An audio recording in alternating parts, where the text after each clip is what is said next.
मोनसे जाब्रबथाय जाथाय।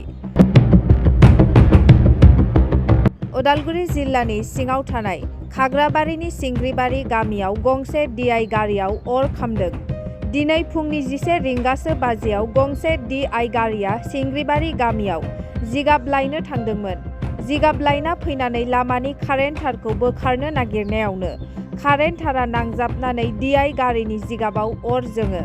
बे अर जोंनाय गारिखौ खोमोरनो थाखाय दैमायाव लांदोंमोनब्लाबो लामा ससेयावनो गासैबो अरा खामजोबना सेवहांगार जायो।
मोनसे गोनांथार फोसावनाय। बे खौराङा नोंथांनि थाखाय गोनांथि जागोन। गोनांथि खौराङा बेनोदि चिरांनि काजलगाव SBI ब्रान्चनि नांजाबनाय रोंगौथि गोनां डक्टर सुमिक देबजों लोगोसे माखासे डक्टर मोननो हानाय गंसे मोजां देहा फाहामग्रा SD क्लिनिक दङ।